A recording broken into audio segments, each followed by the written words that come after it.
Hello and welcome everyone. I am Chris Hyams, the CEO of Indeed, and welcome to the next installment of Here to Help. This is our look at how Indeed has been navigating the global impact of COVID-19. Today is July 16th. We're on day 135 of global work from home. And today I am delighted to be joined by Novo Abakare, the co-founder and chief operating officer of Syft, a UK-based company that Indeed acquired back in May of 2019. You'll learn a lot more about Syft over the next 30 minutes or so. Novo, thank you so much for joining me today. Thanks for having me. Great. So let's start off where we usually start off, which is just to check in. How are you doing today? Today I'm doing really well, to be fair. My daughter and my wife have vacated the premises to give me a little bit of peace and quiet, which has been short in supply since going into lockdown. But generally, doing really well. Can't complain. Great. Well, let's back up. I think most of the folks at Indeed and the folks watching outside probably don't know too much about you or about Syft. Let's start off with a little bit of your story. Tell us a little bit about your career journey and how you ended up as an entrepreneur. So out of university, I started out in finance as a trader in fixed income markets, so trading government bonds, interest rate contracts. They're super exciting, things like that. Although it was interesting when I started because it was essentially the height of the financial crisis. We were a European desk, so trading European interest rate contracts. And obviously Europe entered a very dark period from 2010, 2013 onwards. I really loved the job. It was awesome being like around all that data, the news cycle. It was a very interesting time to be a trader. But it was I never saw it as my end goal, sort of things. My mother, single mother, raised me, did really well to put me through a fantastic school. And I don't think I was sort of leveraging the opportunity to the maximum that she'd offered me, essentially to its maximum potential.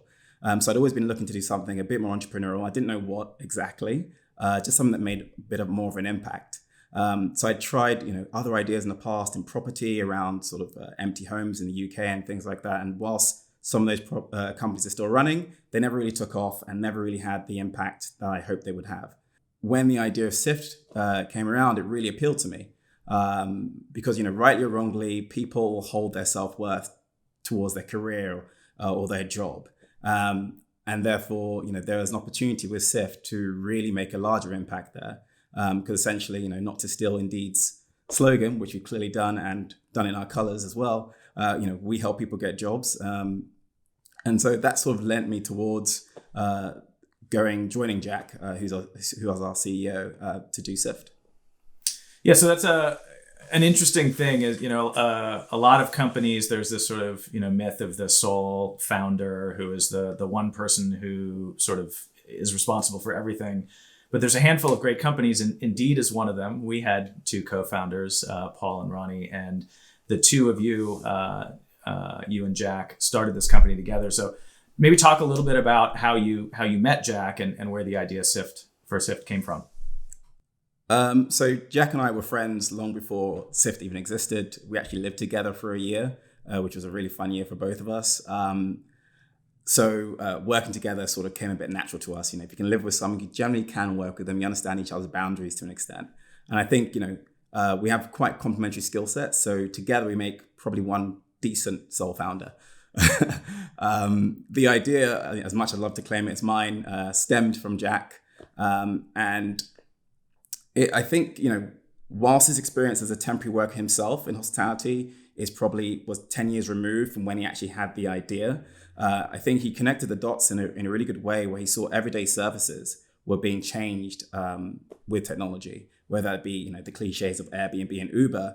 These guys were sort of revolutionizing the way these sort of antiquated industries operated.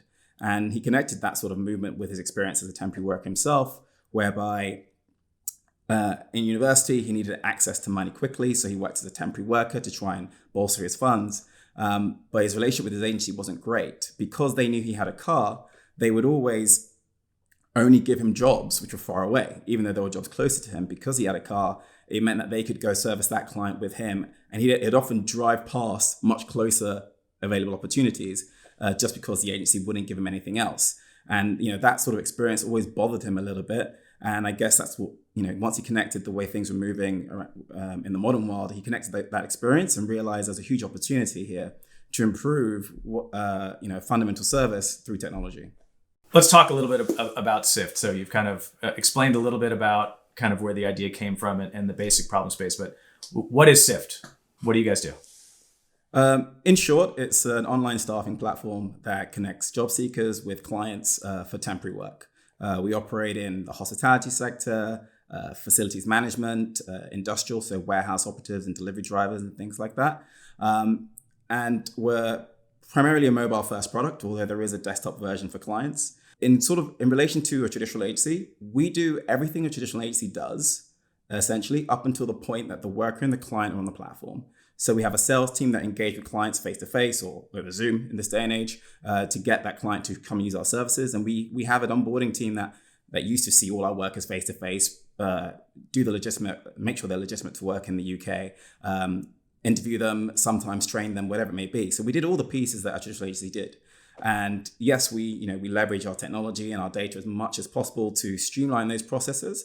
But the true fundamental difference between us and the sort of traditional players out there is when the worker and the client are on the platform.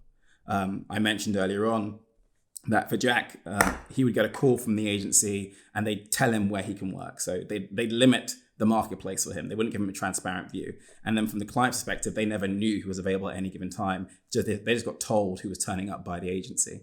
But we want to use our platform to sort of create a very transparent marketplace and give the worker and client immediate access to each other to, first of all, make the process quicker and smoother, but hopefully build better engagement. I think, a client being able to choose who they want to work who they want to work for them, and a worker being able to choose where they want to work will naturally lead to better outcomes because they've made that commitment as opposed to being forced to go somewhere. Yeah, so one of the things that was really interesting to Indeed when we first met with you all and started talking also was just the amount of insight that you get about the experience of working. And can you talk a little bit about, when someone comes and matches with a shift and then they work on that shift, what kind of information do you get about that experience and how are you able to leverage that?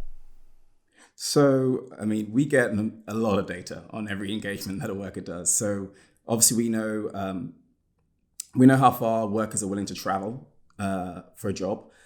We know how punctual they are. We know how reliable they are, how often they cancel, whether they do or don't turn up. And that's just information we get from their interactions within the platform. And then one other thing we do is we allow clients to rate the workers, which is really, really important. A lot of these workers are working one-off shift engagements with different people, and therefore they're not going through the typical process of building their career within one employer. And a lot of that information a temporary worker builds up on themselves just sort of disappears from shift to shift. But through our platform, we capture that. So the workers get rated by the client and they also get endorsed for skill sets, a bit like LinkedIn endorsements, but actually a bit more verified because, LinkedIn endorsement is essentially you messaging friends that you're changing job and you ask them to endorse you for a whole bunch of things that you're supposedly good at. But via our platform, a worker will work for a client and that client would say, okay, this was a 5-star worker and this worker demonstrated he's a cocktail bartender, a mixologist, X, Y, and Z. And then what this worker is doing is building a sort of verified profile of themselves, which hopefully will empower them in the future to get better access to full-time work. But for now, at the moment, it's leveraged to help them get access to work within our platform a lot easier through showing the fact that they're very good workers. Yeah, so I love that idea. I've heard you refer to it as like a digital CV, or for us Americans, a digital resume, which is really very, very different than how the whole world works today. So that's something that's really exciting.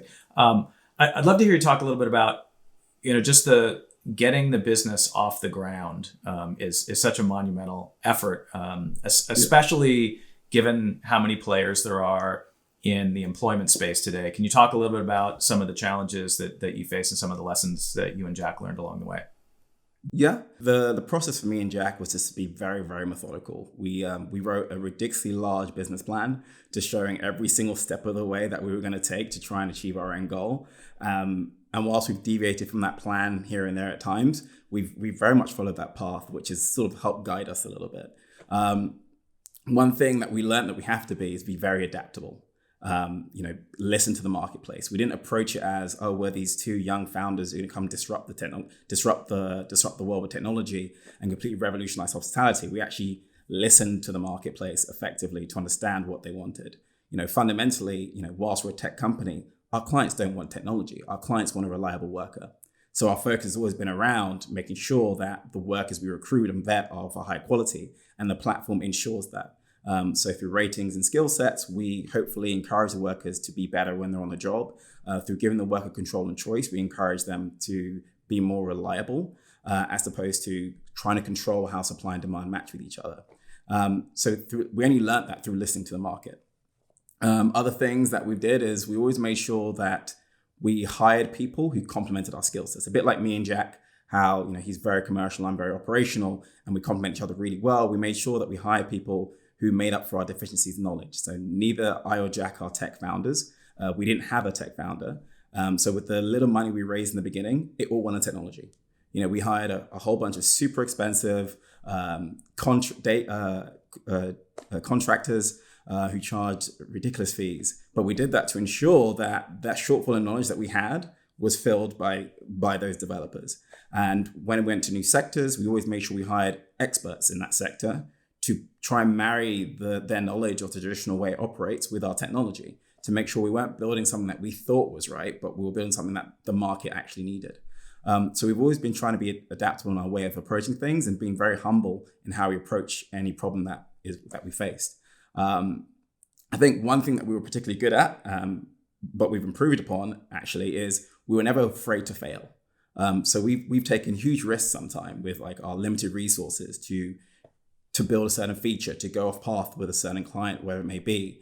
And in doing that, it's yielded some really fantastic results for us. At the same time, there have been some very bad ones. And when I say we've got better, in the beginning, a lot of it was instinct with some qualitative like discussions with clients and workers. But now we have a whole raft of data within our marketplace that helps us inform those decisions. And we're now utilizing that information to fail faster. So, and then, as long as you're measuring everything all the way, you can just improve.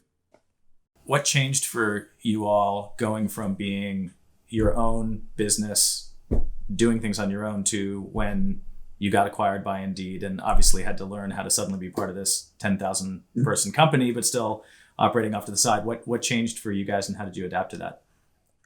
To be honest, it all changed for the better. Like when we came to meet you guys out in Austin last year in February, you told us that you'd like us to operate very independently. You just want to support us as much as possible. And everyone Indeed has been a huge help in doing that. And we have more autonomy now than we did with the VCs, which is a very interesting dynamic. Everyone always asks me, are you gonna leave? And say, I'm like, no, I want to retire here. I'm at the helm of a really exciting opportunity by a business that's really, really patient, really smart, and just wants to support us and achieve like a really ambitious goal. So it's all sort of changed for the better. One key difference is I think prior to the acquisition, I'd say close to half of mine and Jack's time was centered around fundraising. We operate in a very working capital intensive business because we pay our workers before our clients pay us. And we were constantly funding that with equity. So we were constantly raising, and it meant that we didn't spend enough time on the core business and actually improving our product and services. And, and now we're dealing with that sort of technical and organizational debt now, where we have the opportunity to really focus on those things to ensure that we can achieve the ambitious goals we set ourselves. So I think clearing out that sort of funding issue has allowed us to be much better at what we do. So that's been the bigger shift. And in terms of working with Indeed, it's been great. I mean, there are elements where, you're a big beast, which means you move slower than how we used to move.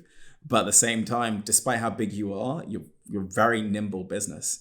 And you still have a bit of a startup mentality approach to things. I remember the presentation you showed us where, Indeed at any given time can be running 5,000 tests and 2/3 of those tests fail. That's in line with what I was saying in terms of you need to fail fast and use data to help you do that to make the next best decision. So despite your size, you're pretty nimble to work with.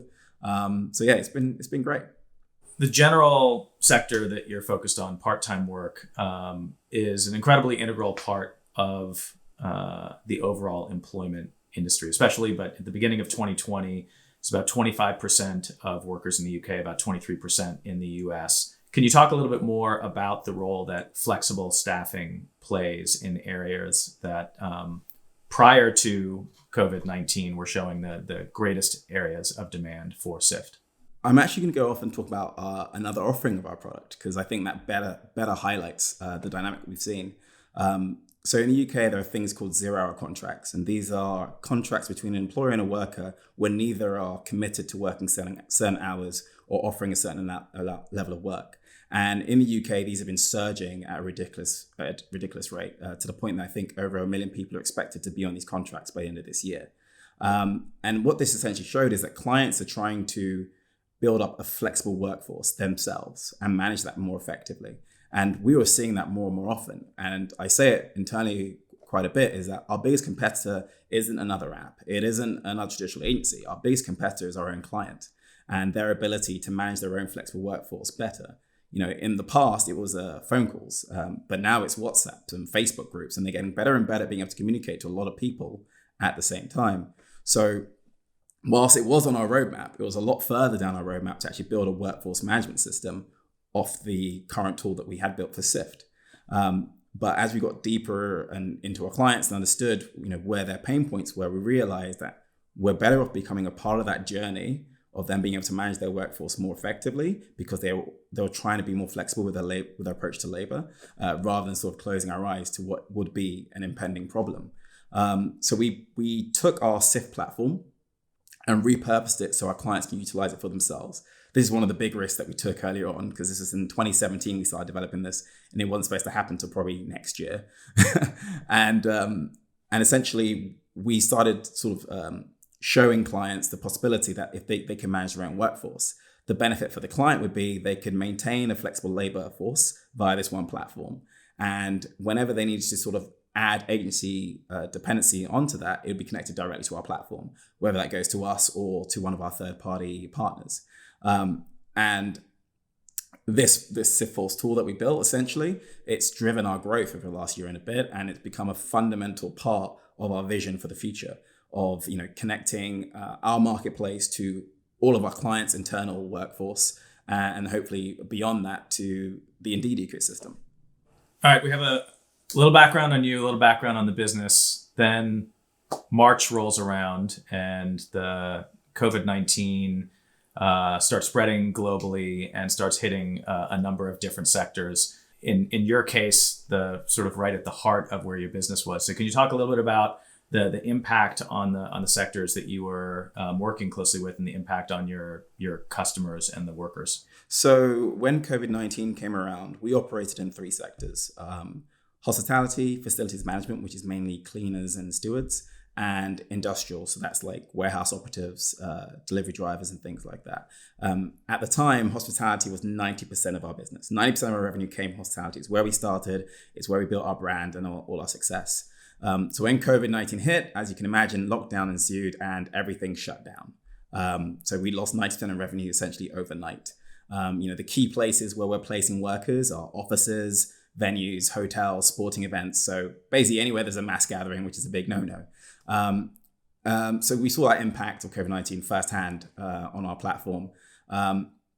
It created a lot of uncertainty for our workers, our clients, and even us internally. And it is still creating uncertainty to this day because we don't know what the new normal is going to look like. In the beginning, the government was very slow to act. There was no support for the industries or for the sector, and that just heightened uncertainties. Thankfully, they finally came out with the job retention scheme, which was really positive, which gave a lot of workers some comfort and clients some comfort. But we're starting to see those programs unwind now, and the real economic fallout is beginning to occur. Amongst our larger clients, we're seeing heavy amounts of redundancies and restructuring going on in the hospitality space. Fortunately, for us, we were operating in 2 sectors where there's been a surge in demand. As the world moved from concrete to digital, people are now ordering things online. It meant that our logistic firms that we were working with had increased demand. Everyone's concerned about sanitation now, so all the cleaning firms were in high demand. And with a surge in demand like that, they need an agency like ourselves to support them. So initial impact was very aggressive for us with the 90% decrease. And whilst we're not on track for where we thought we'd be had the world been normal, we've managed to recover 75% of those losses in the space of 2 months, which is really positive.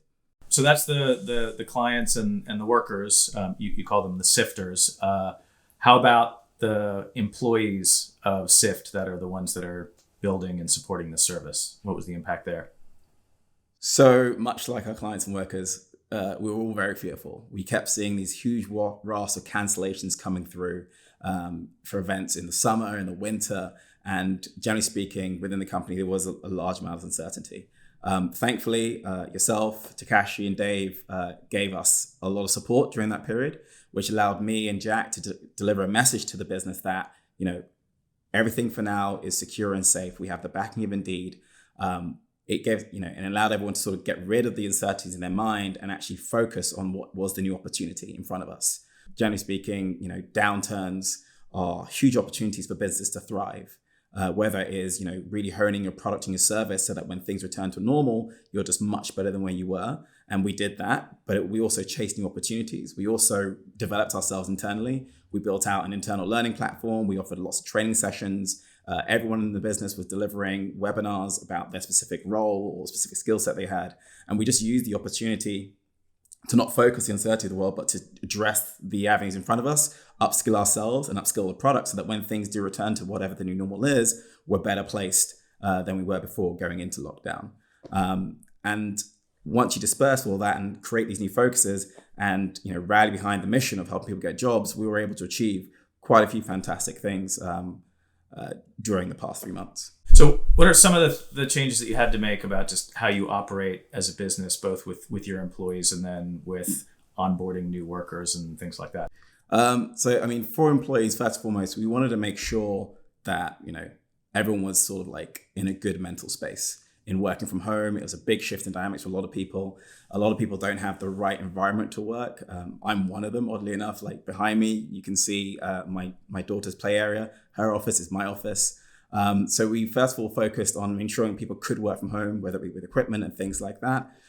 We were delivering mental well-being sessions regularly to ensure people were in a good space, team quizzes, Zoom lunches, really trying to maintain a level of togetherness, which you got from the office, but now we have to do it remotely. We shifted our all hands from a monthly thing to a weekly thing. So now, every week, we're small enough to be able to do that, but every week we'll make sure everyone gets together to engage and just update on what's going on with the business. So that's sort of what we did internally to make sure we were ready to address the opportunity in front of us. And then in terms of operationally, we used to see all the workers face to face, verify their eligibility to work in the UK by taking their right to work documents. We've had to shift that to an online world, essentially, which is great for us because it allows us to be more scalable as we hone that process. But there are a lot of teething pains in going through that. We built a process around being face to face as it was government mandated at the time, and we were forced to shift quite quickly. And it's been proving quite successful. We verified over 2,000-3,000 workers over the past quarter or so into the new sectors that we opened up during lockdown. We're doing a lot more online courses, assessments. So that's been the bigger shift and then also sales. Actually, I forget the sales. Hospitality and industrial. A lot of our industrial sales agents would go onto an industrial site and just walk into warehouse after warehouse, because that's the best way to get in contact with a warehouse manager. And obviously that's had to change dramatically to the point where we've actually proven that you can win decent clients who are used to face-to-face meetings via Zoom. We've scaled up with a lot of large logistic companies like DPD, FedEx, UPS through online engagement. So we've adapted really well to the new world, although many of us are missing the office quite a bit. One of the key things we did do was we maintained our ambitions as a business. In our all hands deck, we have this third slide, which shows these really large, ambitious revenue goals, shows us around the world in over 30 cities with over 1 million verified profiles on our platform. And we haven't changed the messaging on that at all to anyone internally. And we very much think we can still achieve it. Right now, we'll be behind, but as I said, I think coming out of COVID will be better placed to achieve those ambitious goals. So, whilst we haven't been allowed to step foot in the country, in the US, we're still going to be launching in the US next month, which is really cool. We've accelerated our plan to launch into the care sector. Obviously, the care sector around the world has become a pain point for a lot of governments and a lot of people. And hopefully, there's clearly a greater demand for staffing services in there, and hopefully we can be a part of that. And we're accelerating our collaboration with Indeed. Right now, we're working a lot more closely with the sales teams and hopefully we'll be doing a lot more on the job seeker side too. For our workers, one thing we did do, which we're quite proud of, is for hospitality workers, there was not a lot of work for them, and therefore they were very reliant on the job retention scheme, which was quite a complicated scheme with a lot of rules. But we wanted to make sure. And can you explain that for those people not in the UK or who don't know what that is? So the job retention scheme was essentially whereby the UK government would pay 80% of a worker's wages up until a certain threshold. And then you as an employer could supplement the rest if you chose to do so. The challenge with the scheme, as good as it was, is that it was quite slow to get money into the hands of the workers, given the process that has to go through and like the raft of businesses that were going through that process. Thankfully, again, with the support of Indeed, we were able to get money into the hands of over 5,000 workers quite quickly on a month-by-month basis, really supporting those hospitality workers to quite a large degree. So that's some of the things that we achieved and adapted to over that period. And it's interesting. You talk about the example of the right to work verification, which was mandated by the government that had to happen in person. And when that became impractical, this thing that you probably have been hoping would happen at some point for scalability purposes, that happened. And so a lot of these things, we saw in our own business. We had a video interviewing product for hiring events, and then in-person events. And most of the clients that we talked to over the last couple of years had no interest at all in doing video interviewing. They believed that they had to sit across the table from someone and really talk to them. And then suddenly overnight, that was the way to do it. And everyone said, okay, this is what we want to do. And they found that, hey, this is great. It's really convenient. You can do a whole lot more of it. Some things will change that maybe we won't like as much, but there will be some other changes that happen because we've been forced to rethink how we work and how we can collaborate. What are some of the things that you think will be different for flexible staffing, and what will change as a result of all of this moving forward to the future?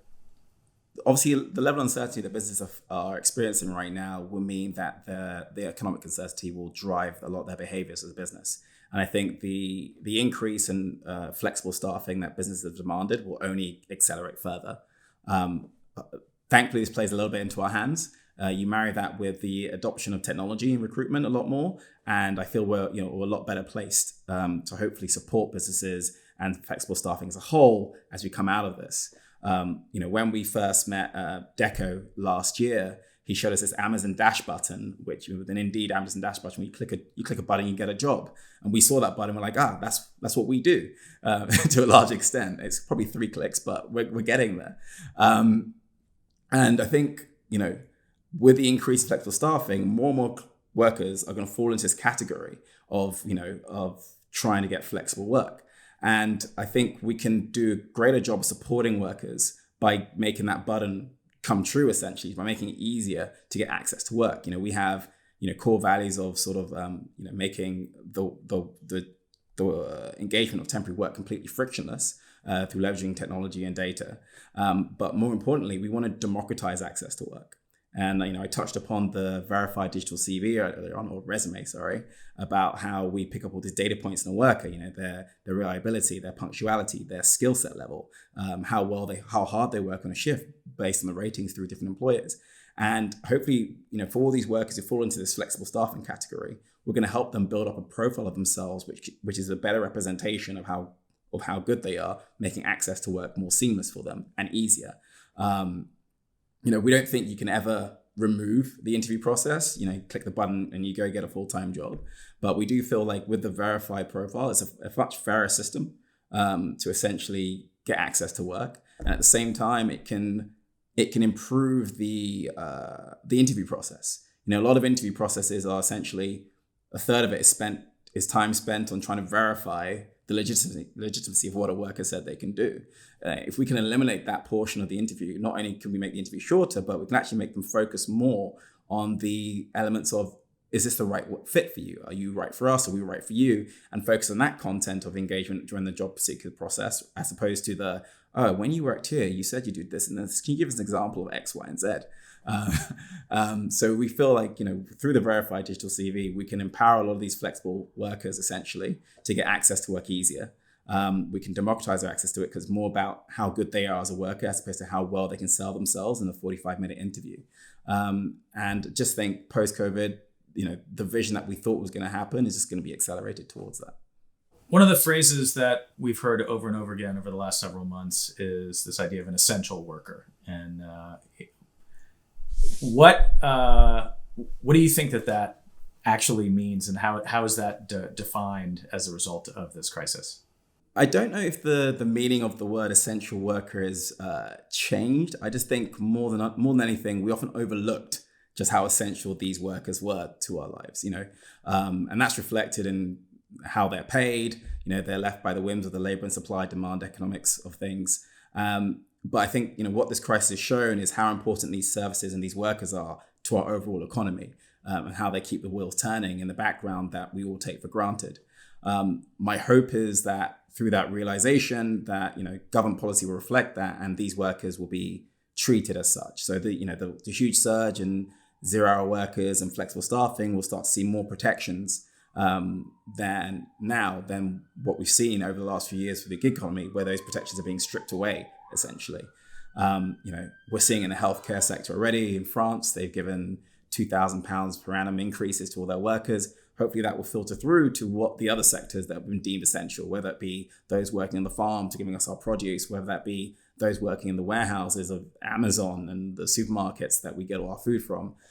Hopefully we can see a lot more protections come into those sectors. And hopefully Syft can play a part in supporting them. Obviously, we do our best what we can through the platform, but as we get bigger and leveraging the reach of Indeed, we can hopefully get a voice within government to sort of make an impact and make sure policy goes towards supporting the sector more, or these sectors more. To wrap up, let's maybe bring it back, I guess, to where we started on a personal level. Is there anything about what's been going on over the last few months that has got you optimistic thinking about the future? I think, seeing, from a completely personal perspective, seeing the employees of Syft really adapt to, working from home, not being in the office. It showed a level of perseverance, which lends me to think that we're going to be really, really successful in the not so near future. In the near future, apologies.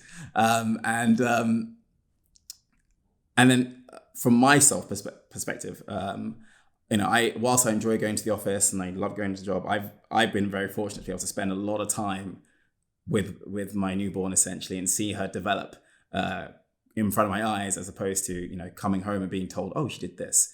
And I'm just hopeful that as we've sort of removed the clutter of the commute and things like that, we don't sort of use that extra time to convince ourselves we're being more productive by working more hours, which is actually not the definition of being more productive.